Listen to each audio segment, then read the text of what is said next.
You're listening to Turi Writer's She Said What podcast. I'm Turi, along with Marcy Persky. We each have our t-shirts of regret. Those are t-shirts commemorating events that perhaps you would rather forget. And if you've always wondered about the complete lyrics to The Happy Wanderer, remember, what you don't know can't get stuck in your head at 3 a.m. Congratulations on your new and improved bionic arm. Thank you. I'm back into my beautiful designer brace now for the next 6 weeks. How are you feeling? I'm pretty excited. I sent you a picture of all that lovely bionic hardware. It's very cool. It looks like Marcy has a slide rule inside her arm. I'll put that up on our Instagram for our 3 listeners. It is really cool looking. Yeah, it really is. I'll start going to physical therapy with my youngest child.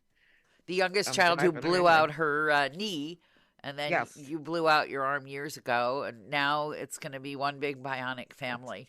That's right. Maybe we should have like matching something or others. I don't know. You know, there are all these commemorative T-shirts where after you buy the commemorative T-shirt, you think, actually, I don't want to remember that too much. Yeah. I've thrown out a bunch of those. What were the things that you decided you didn't want to remember?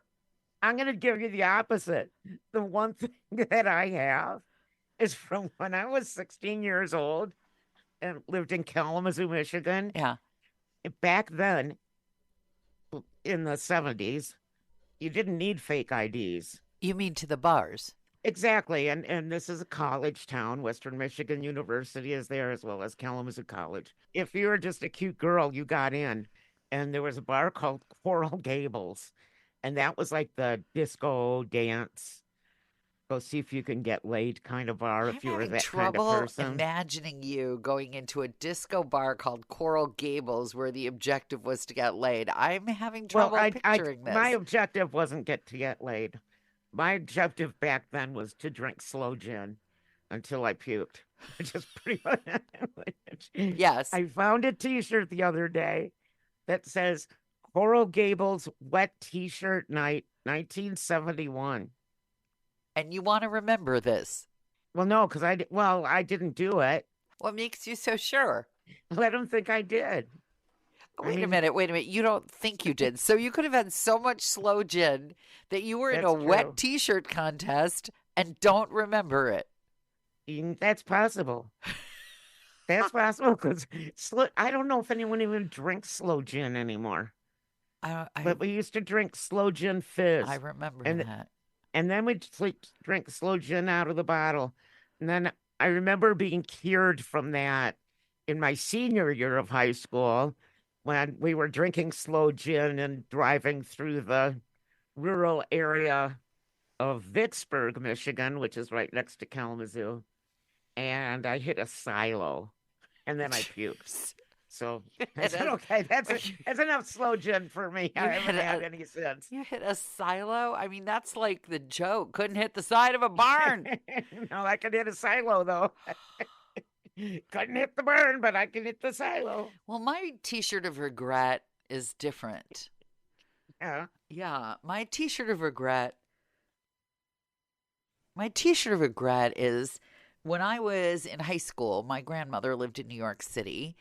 And my cousin, who was really my folks' age, decided that he would take me to a Broadway show. Or maybe I just begged him to take me to a Broadway show. And he asked what show I wanted to attend. And I knew that the hit play of the year that everyone was talking about was this play called Equus. Yeah. It was Were you a kid? Yeah, I was in high school, maybe junior high, but maybe high school. I think early high school. I was young for my years. And the problem with Equus, it was an amazing play. It was, I remember the music in particular and the lighting was dramatic. But the most dramatic thing of all was a nude man. And we had really good tickets. And so my first time seeing your first naked guy, completely nude man, right, was on the thrust section of a Broadway stage from very few feet away and looking up. because after all, the audience in the front rows Did you is low wait? down. So Did you basically, laugh?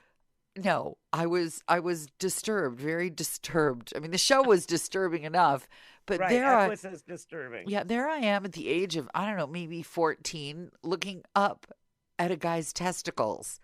My first naked guy was Hair, the Oh, musical Hair. there's a naked man in that too. I did laugh at that one Yeah. because I was just as immature back then as I am now. I just remember thinking, I shouldn't be seeing this right now. I'm not ready for this right now. Which, by the way, I was even younger. I was in sixth grade. I had the whole soundtrack to Hair, and I'd learned all the words. And the touring company was coming through Chicago, and I asked my mother if I could go. And first she said yes, and then she said no. And I asked her why she'd changed her mind. And she said, nudity, full male nudity.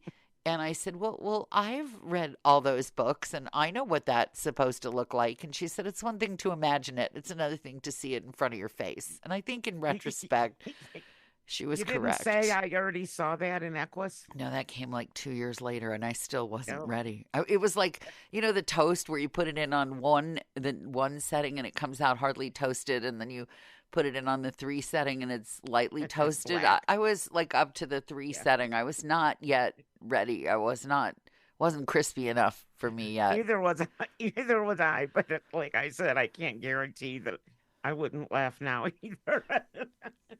There's just something about never having been figuratively or literally exposed to male nudity, and to have your first exposure, pun intended, being a dramatically backlit and ample Broadway actor positioned about 10 feet in front and 10 feet up from you. Yeah. And you have a T-shirt? And I asked for and received the T-shirt. So it's a beautiful graphic. It's a famous graphic, the graphic from that Broadway show. You can find it online. But every time I looked at it, all I thought of was a guy's large testicles dangling not far. And it's funny. Now I'm more likely to laugh. We saw, as a married lady, I saw Angels in America. And there was a stand-in for the part of what's supposed to be the hunky Mormon love interest, crush interest.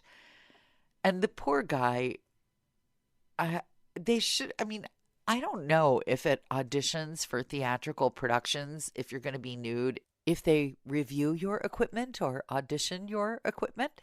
But I think in his case, they didn't, because it was extremely disappointing. No prosthetics? I was not close enough to get a really, really, really detailed look. But if that's a prosthetic, they really sold him a ripoff package. I would think so, that they would put one on him. And clearly they had not. It was very disappointing. Like they did to Mark Wahlberg for the almost porn movie that he did. Oh, the one that's shot in the valley? Yeah, it's the what was the name of it? Famous. It got all Burt kinds Reynolds. of Burt Reynolds is in it. All these famous people, but right. He had like this giant one, and he said that it was fake. It wasn't really him. Well, if it was really him, was he going to say? I'd say it's really me. I mean, big dick energy is supposed to be a good thing now. I don't know. All I know is I remember the whole first part of the play. You hear about this guy's love interest and what a good-looking guy he is and how attractive. And do you remember Bozo the clown, the children's circus clown? Of course I do. Do you remember there was a game where you were supposed to throw like a ping pong ball in a bucket, and if you got it right, there was a drum roll and a fanfare, and if you got it wrong, there was this disappointment noise that was wah, wah, wah, wah, wah. So this guy, you finally see him naked, and in my head I hear wah, wah, wah, wah. And my first thought was, what a disappointment. My second thought was, I can't believe the Bozo failure music has stuck with me all these decades. The Bozo failure. The Bozo failure everybody music. had their own Bozo. Did they? There was Detroit Bozo that I used to watch on Superstation Channel 50. And there's your Chicago Bozo. The original. We are the original Bozo. Well, in any There's case, many bozos. that's how they could say we were all bozos on this bus when the National Lampoon. I see now there That's actually right. was a bus full of bozos. Makes sense Yep. now. Never understood that before. All kinds of things that, they say that if you have a life of taking your children, to things in the arts, their minds will be broadened, their culture will be deepened. And I can honestly say that there are some forms of mind broadening that you really don't need. And I would say that those are the two ends of the spectrum. There is the very well proportioned. How many bozos are there on the bus? No, I'm talking about the naked actors again. Back, you want to talk about the bozos? I want to talk about the naked actors. What about naked bozos? That doesn't have any appeal at all. I don't like clowns. I'm scared of clowns. I'm one of those people. Well, now you have me thinking. Like, there are certain entertainment professions that are very attractive from a dating perspective.